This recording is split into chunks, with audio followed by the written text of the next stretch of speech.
So, progress today. So the red joist is one of the pieces of woodwork that was identified as being structurally compromised by our Capricorn beetles that were eating our woodwork. So we've needed to bolster just this one piece of wood in the front part of the attic. We also needed to do a bit of repair work on the brickwork. So behind here is the chimney that runs down from the dining room. So needed to repair that. Bolster the wood, and then I've been able to continue the batons in order to put the final bits of the wood fibre insulation in the other side of this attic space, both below and above.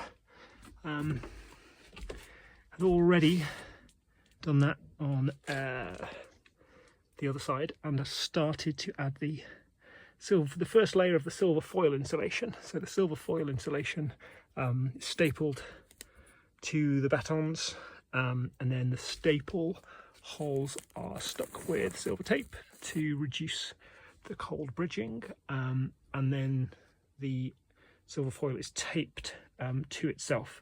So in this case, I've used one piece above the kind of the main joist, whatever that's called, and one piece below, and I've taped it to the joist.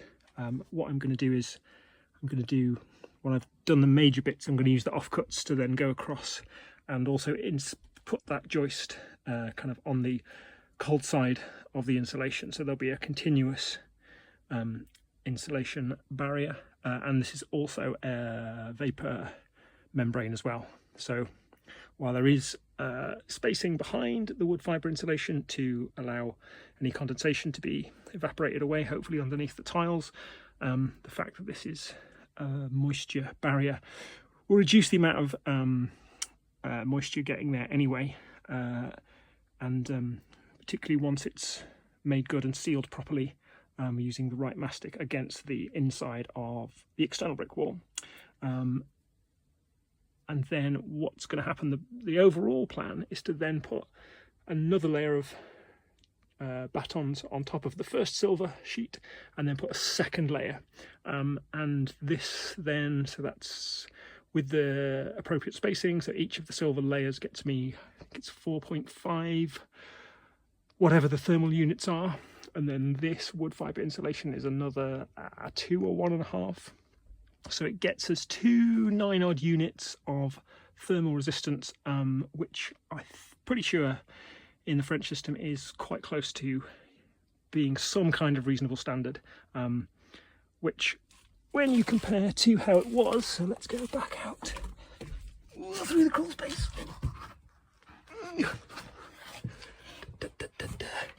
into the other side of the attic where we haven't yet done any work.